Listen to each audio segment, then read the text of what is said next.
Belle's POV.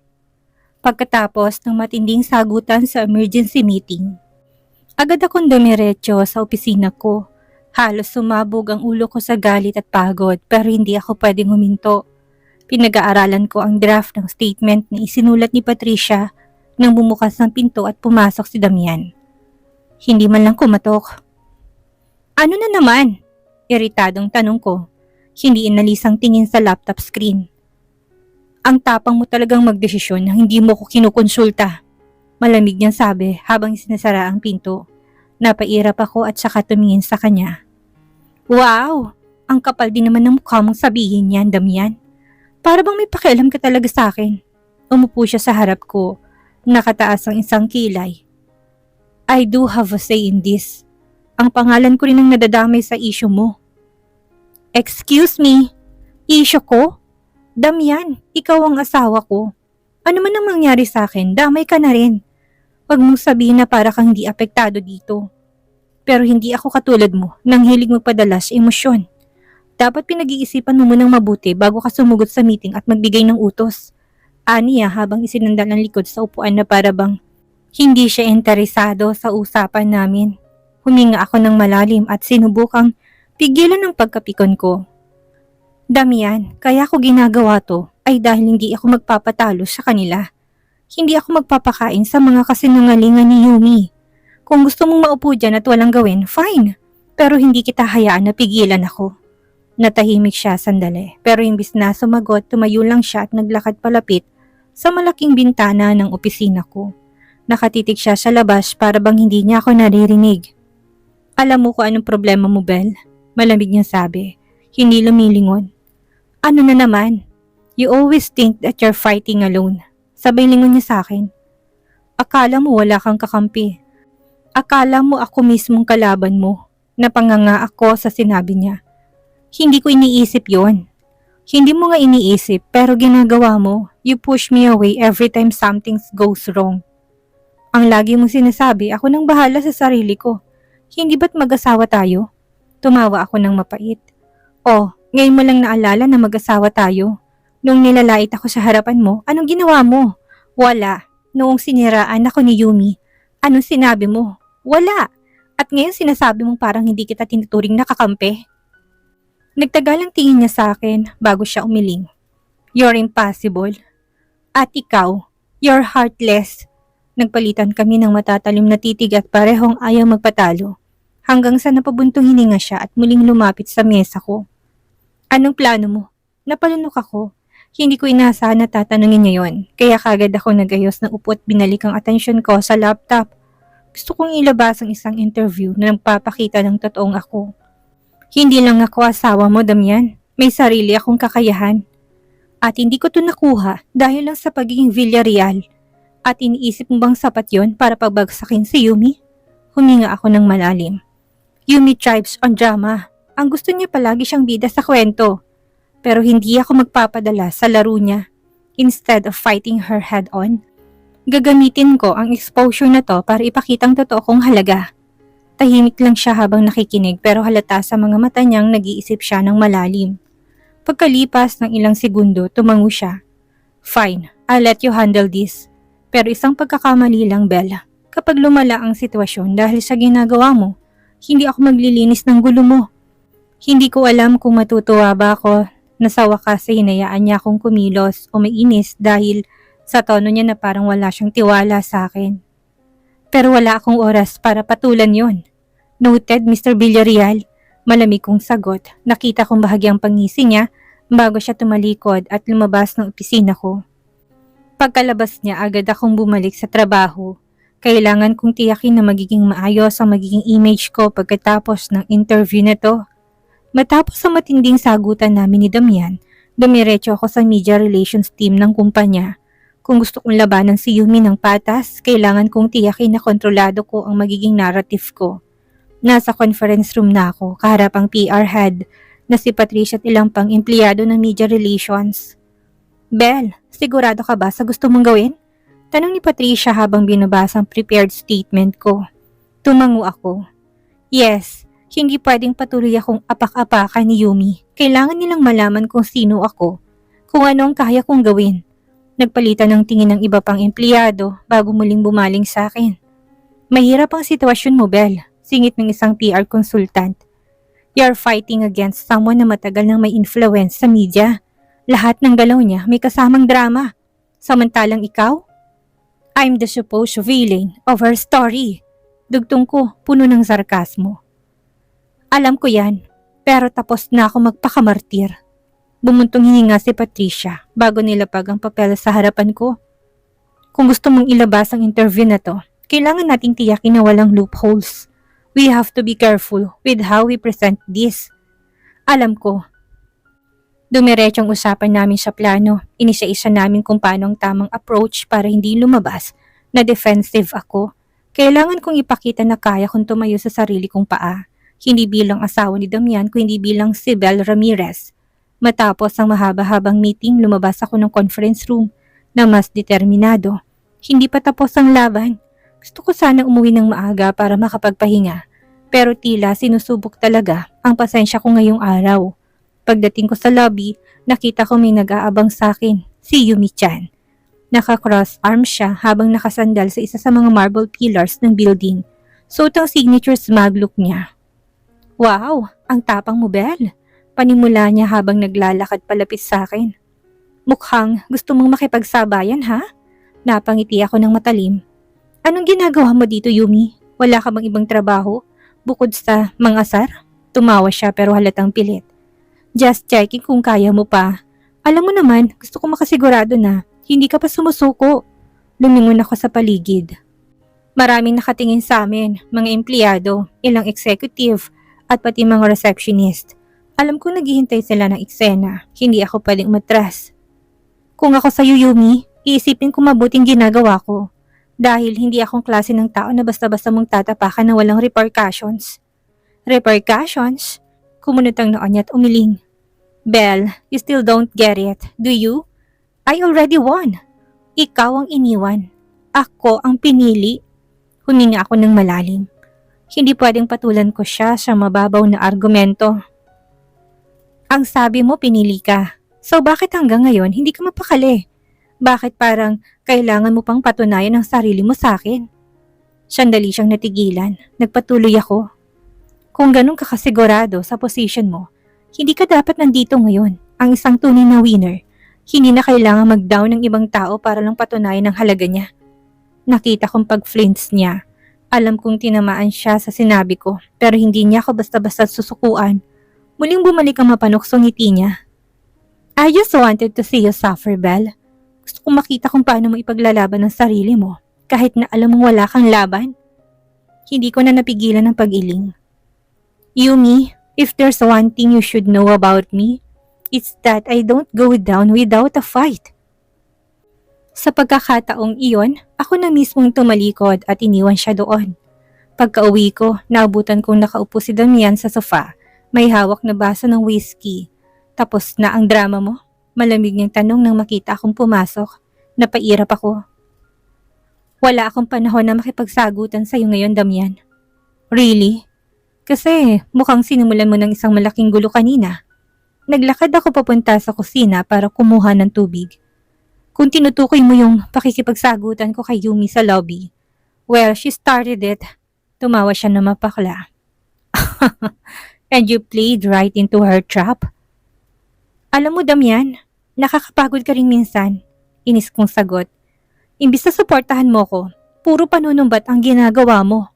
Tumayo siya at lumapit sa akin. Suportahan? Belle, kung gagawa ka ng hakbang para protektahan ang sarili mo, siguraduhin mong hindi mo lang lalo pinapalala ang sitwasyon. Sa tingin mo hindi ko iniisip yun? You're too emotional, malamig niyang sagot. Bumuntong hininga ako, pilit na pinapakalma ang sarili ko. Damian, this is personal for me. Hindi ko kayang hayaan na apihin ako ni Yumi ng ganun-ganun na lang. Hindi siya sumagot agad, nakatitig lang siya sa akin. Para bang iniisip kung paano niya ako babasagin. Pagkatapos ng ilang sandali, napailing siya at tumalikod. Do whatever you want, Belle. Pero tandaan mo, once this escalates, you're on your own. Pagkatapos niyang sabihin yun, iniwan niya ako doon mag-isa. Napakuyom ako ng kamao. Fine, kung gusto niyang lumayo sa laban ko, so be it. Pero hindi ibig sabihin nun na susuko ako. Belle's POV. Pagkapasok ko sa main lobby, bumungad kagad sa akin ang pamilyar na presensya niya. Nakangiti siya na mapanukso habang may hawak na iced coffee. Tila ba nangaasar na naman? Naglakad ako ng diretso at walang balak patulan ang kamalditahan niya. Pero syempre, hindi siya titigil hanggat hindi niya ako napipikon. "Oh, look who's here! The fake Mrs. Villarreal," malakas niyang sabi, sapat para marinig ng mga empleyado sa paligid. Huminto ako at dahan-dahang humarap sa kanya. "Oh, look who's still obsessed with me. You talk about me more than you talk about your own man? Hindi ba dapat masyado kang busy sa relationship mo kay Adrian ha, Yumi?" Napangiwi siya, pero agad ding nakabawi. "Hindi mo kailangan magselos, Belle. After all, ikaw ang iniwan. Hindi ka na niya mahal." Pinandilatan ko siya. "Mahal? Tingin mo ba kaya kang mahalin ng totoo? Ikaw ang tipo ng babae na magaling lang sa agawan. Pero kapag nakuha mo ng gusto mo, hindi mo alam kung paano to ingatan." Napasinghap ang mga tao sa paligid namin. Alam kong nasaktan siya sa sinabi ko, pero hindi ko yun pinagsisisihan. Dahan-dahang lumapit siya sa akin at mas lumalim ang titig niya. "Alam mo, Belle, nakakaawa ka. Kahit na anong gawin mo, hindi mo mitatangging second choice ka lang. Hindi mo nga nakuha ang sarili mong ex pabalik. Tapos ngayon umaasa kang may mapapala ka kay Damian? Gumising ka nga, girl. Hindi mo kailanman maaabot ang level ko." Huminga ako ng malalim at ngumiti ng matamis. "Level mo? Yumi, let's be honest here. You're nothing but a pathetic, insecure little girl who thrives on stealing what isn't hers. Hindi ikaw ang level ko dahil hindi kita ka-level. And I'd rather be alone than be a snake like you." Nakita kong pag-ikting ng panga niya. Halatang gusto niya akong sugurin pero pinipigilan pa niyang sarili niya. Napatingin ako sa iced coffee sa kamay niya na halata niyang tingin ko at mas lalong lumapad ang ngiti niya. "Mukhang uhaw ka, Belle. Gusto mo uminom?" Bago pa ako nakaiwas, bigla niyang binuhos ang malamig na kape sa ulo ko.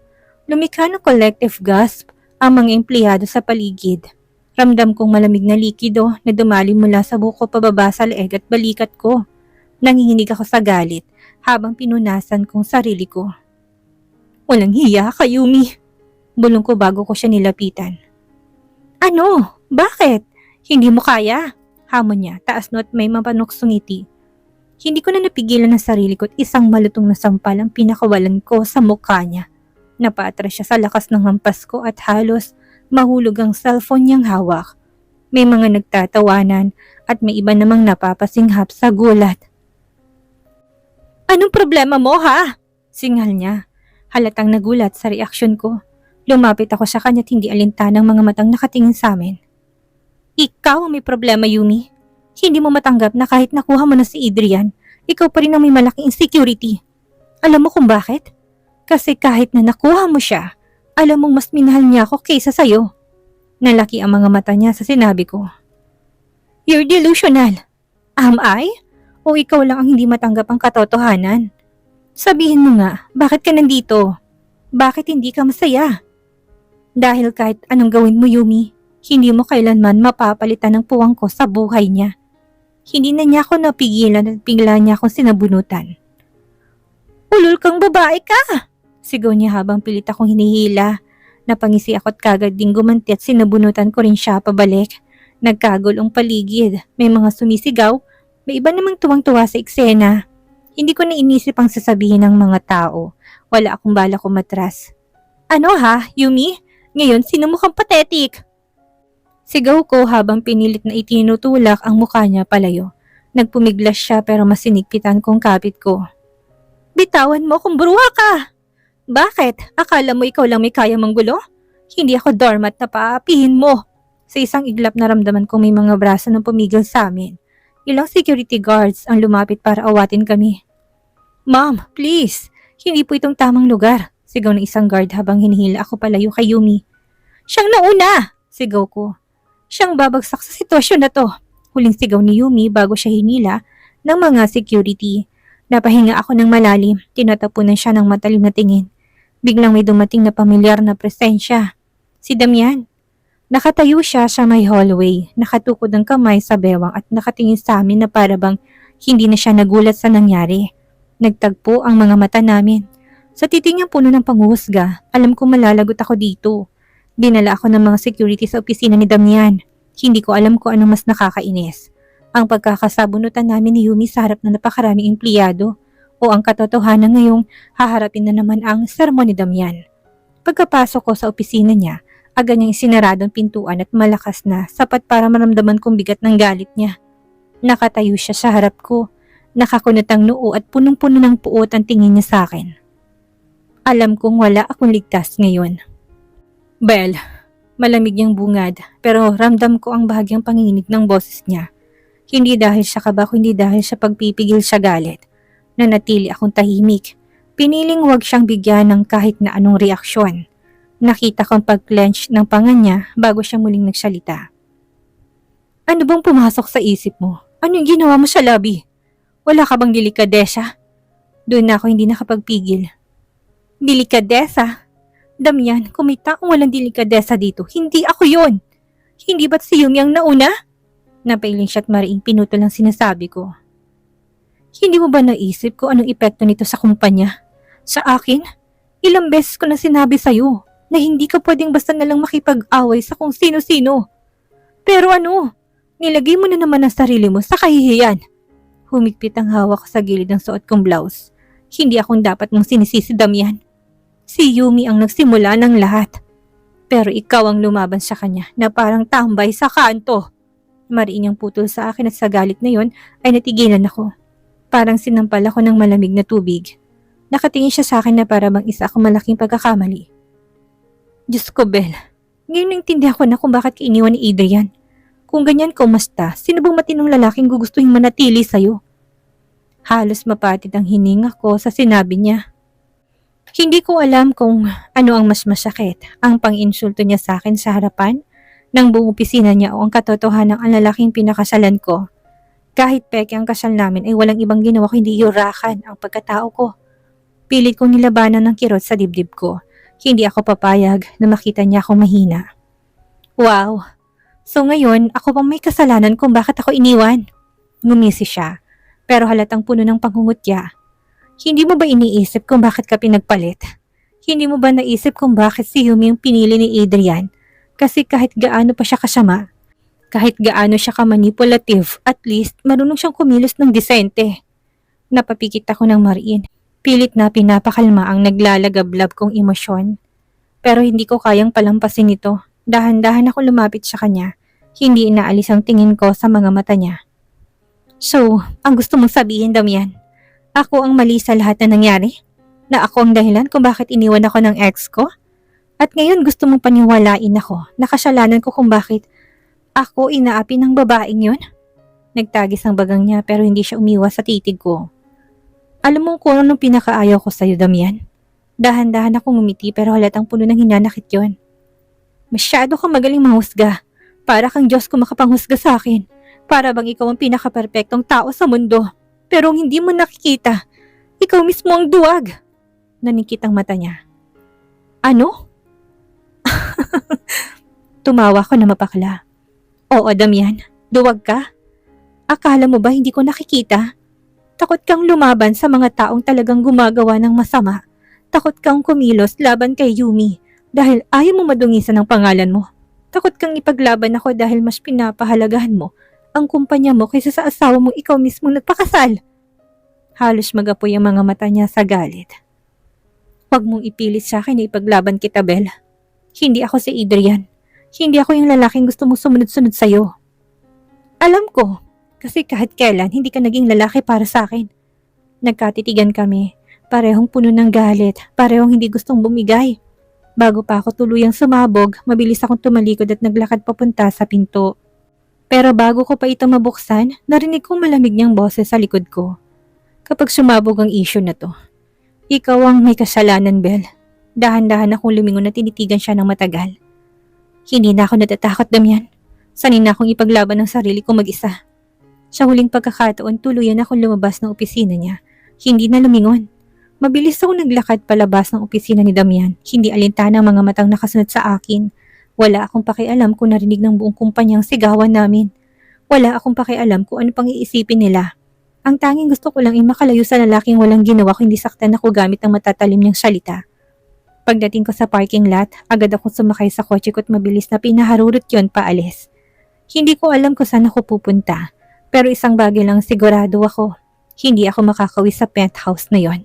Hindi ko kayang makita si Damian, hindi ko kayang makasama siya sa isang bubong matapos ang lahat ng sinabi niya. Ang sakit ng mga sinabi niya, para siyang isang patalim na paulit-ulit akong hinihiwa sa bawat insultong binibitawan niya. Hindi pa ba sapat ang lahat ng sakit na pinagdaanan ko? Hindi pa ba sapat na iniwan ako ng ex ko para sa babaeng tinuring kong kaibigan noon? Ngayon pati asawa ko sinisisi ako sa lahat na nangyari. Bakit parang kasalanan kong lahat? Bakit parang ako ang may mali? Hindi ko na malayang may luha ng pumapatak sa pisngi ko habang nasa daan ako. Pinunasan ko ito gamit ang likod ng kamay ko. Pilit na tinatanggal ang sakit pero hindi ko magawa. Pagdating ko sa penthouse, mabilis akong pumasok at dumiretso sa kwarto. Kinuha kong pinakamalaking maleta na meron ako at walang pag-aalinlangan na sinimulang ipasok doon ang lahat ng gamit ko. Hindi ko na inisip kung maayos bang pagkakapak. Ang mahalaga lang sa akin ay makaalis ako kaagad. Ayoko manatili dito. Ayoko manatili sa lugar kung saan paulit-ulit ako sinasaktan ng taong dapat sana'y kakampi ko. Para kang tambay sa kanto. Ngayon naintindihan ko na kung bakit kainiwan ni Adrian. Paulit-ulit na tumutunog sa utak ko ang mga sinabi ni Damian. Lalo pang bumigat ang loob ko sa bawat alaala ng galit sa mukha niya habang binibigkas sa mga salitang yun. Para bang wala akong halaga sa kanya. Para bang isa akong problema na hindi niya gustong pagtuunan ng pansin. Pinunasan kong luha ko at mas lalong binilisan ng pag-iimpake. Hindi ko kailangang hintayin siya. Hindi ko kailangang ipaliwanag ang sarili ko. Umalis na lang ako nang hindi na nakipagtalo pa.